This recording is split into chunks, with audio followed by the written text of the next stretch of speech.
Greetings to all the viewers tuning into Mavi Coders. I extend a warm welcome to our 15th lecture in the series of learning C language from beginner to the advanced level. Today we'll delve into the concept of variables. So without any additional delay, let us commence our session, that is over the topic variables. Variable is the name given to the memory location which refers to the value of specific address. मतलब RAM में कोई एक specific location है, उस specific location पे का कोई address है और उस एड्रेस को रेफ़र कराने के लिए हमने एक नेम लिखा है. वही जो नेम होता है वो वेरिएबल होता है, या फिर हम कह सकते हैं कि उसी नेम को हम वेरिएबल कहते हैं.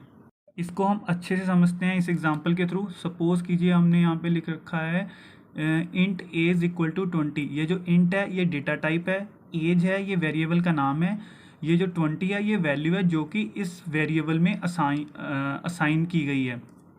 इसी चीज़ को अब हम देखते हैं कि मेमोरी में ये चीज़ कैसे रिप्रेजेंट हुई होगी. ये हमारी रैम है. जब हमने ये प्रोग्राम लिखा तो ये रैम में कुछ इस तरीके से स्टोर हुआ होगा. ये पर्टिकुलरली रैम में एक कोई मेमोरी लोकेशन रही होगी, उसमें आके ये 20 जो वैल्यू है वो आके स्टोर हो गई और इस मेमोरी लोकेशन का ये पर्टिकुलर कुछ एड्रेस रहा होगा. मैंने सपोज कर लिया है यहाँ पे जो एड्रेस है वो है 10100100. ये एड्रेस कुछ भी हो सकता है, ये मैंने अपनी तरफ से माना है. अब अगर हमने इस वैल्यू को एक्सेस करना है या फिर इस वैल्यू को हमने अपने प्रोग्राम में यूज़ में लेना है, तो इसे यहाँ से फैच करने के लिए हमें चाहिए इसका एड्रेस है इसका ये. लेकिन ये वाला एड्रेस याद कर पाना काफ़ी मुश्किल है, या फिर इस एड्रेस की हेल्प से हम इसे एक्सेस कर पाना हमारे लिए काफ़ी मुश्किल है.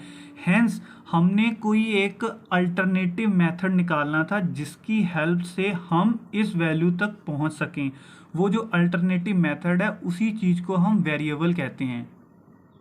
अब वो कैसे है अल्टरनेटिव मेथड एक्सेस करवाने के लिए इस वैल्यू को, वो देखते हैं कि ये जो एड्रेस है इस एड्रेस को रेफर करता है वो वेरिएबल.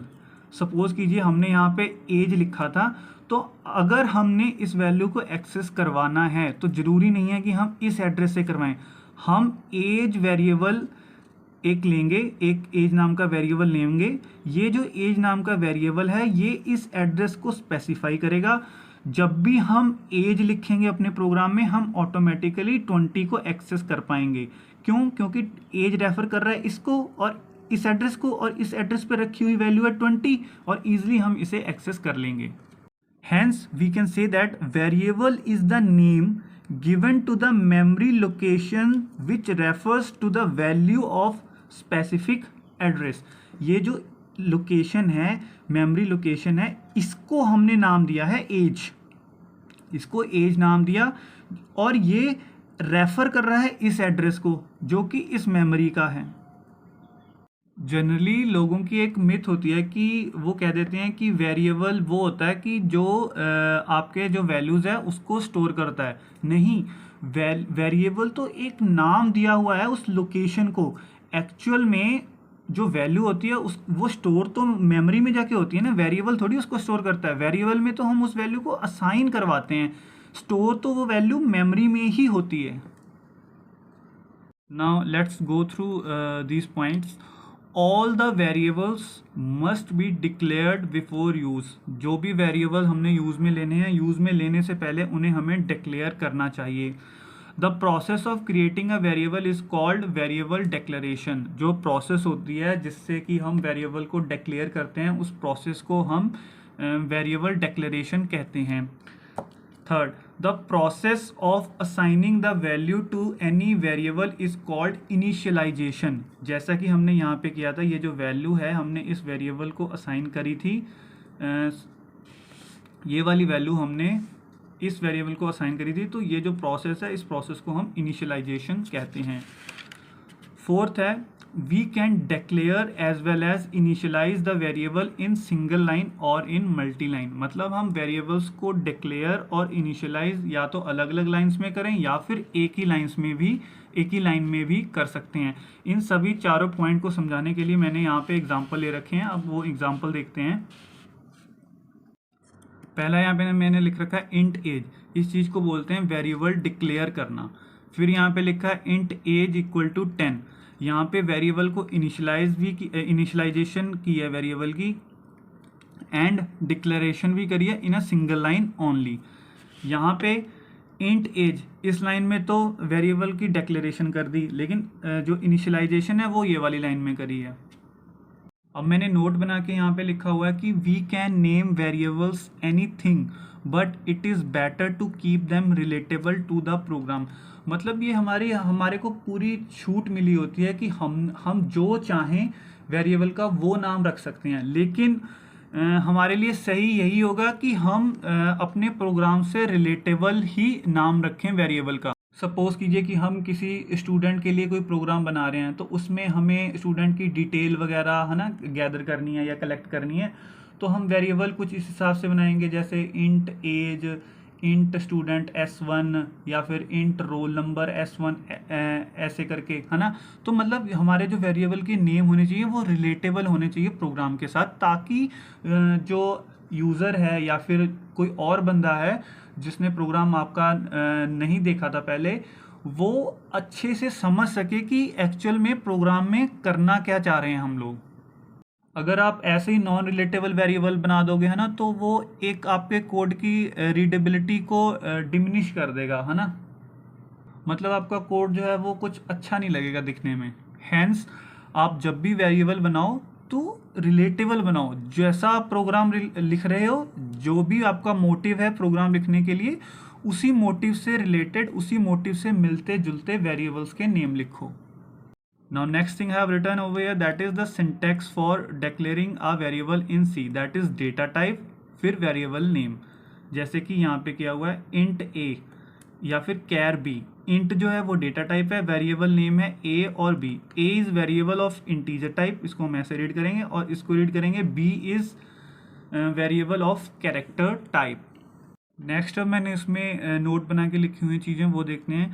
पहला नोट है, इन the C programming language variables can be classified into several types based on their characteristics। मतलब उनके characteristics पे based जो variables हैं उनको several types में classify किया जाता है। For example local variable होते हैं, global variables, static variable, constant variables, register variables and और भी हो सकते हैं। इन सब के बारे में हम आने वाले प्रोग्राम्स में अच्छे से पढ़ेंगे जब भी हम इनसे रिलेटेड प्रोग्रामिंग करेंगे। नेक्स्ट लिखा हुआ है कि in the C programming language variables are not assigned by the default values. मतलब C प्रोग्रामिंग लैंग्वेज में हम वेरिएबल्स में जो हैं वो डिफ़ॉल्ट वैल्यूज़ असाइन नहीं होती। अगर आप इनमें कोई वैल्यूज़ असाइन नहीं करोगे तो करस्पॉन्डिंगली कोई ना कोई गार्बेज वैल्यू असाइन हो जाएगी। गार्बेज वैल्यू क्या होती है? ये एक तरह से अनप्रेडिक्टेबल वैल्यू होती है। इसके बारे में हम आने वाले लेक्चर्स में डिटेल में पढ़ेंगे। ये गार्बेज वैल्यू ही असाइन हो जाती है वेरिएबल्स को अगर हम खुद कोई वैल्यू असाइन नहीं करके देते किसी भी वेरिएबल को। Rules for constructing variable names already covered in variable identifiers. ये मैंने प्रीवियस लेक्चर में ऑलरेडी कवर कर दिए हैं, आप वहाँ से जाके देख सकते हो।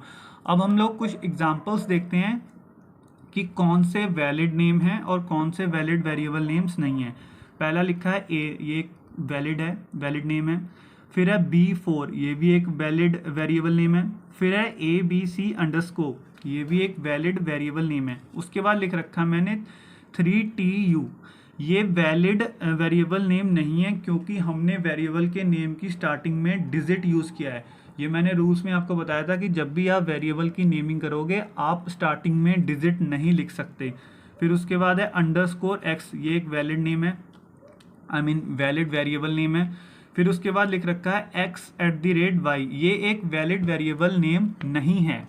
नाउ द क्वेश्चन इज कि ये जो x@y है ये वैलिड वेरिएबल नेम क्यों नहीं है? क्योंकि इसमें हमने special symbol other than underscore use किया है जो कि है @ हम अंडरस्कोर को छोड़ के कोई अदर स्पेशल सिंबल वेरिएबल के नेमिंग करते वक्त यूज़ नहीं कर सकते। हैंस ये जो x@y है ये वैलिड वेरिएबल नेम नहीं है। उसके बाद लिखा हुआ है मैक्स एज। मैक्स एज एक वैलिड वेरिएबल नेम है।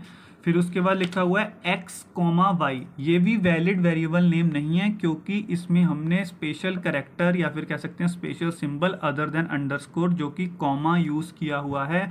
हम कॉमास वगैरह का यूज़ कतई नहीं कर सकते जब हम वेरिएबल की नेमिंग करते हैं। उसके बाद लिखा हुआ है x, y, ये भी गलत वेरिएबल नेम है क्योंकि जब हम वेरिएबल की नेमिंग करते हैं तो बीच में स्पेस भी अलाउड नहीं होती।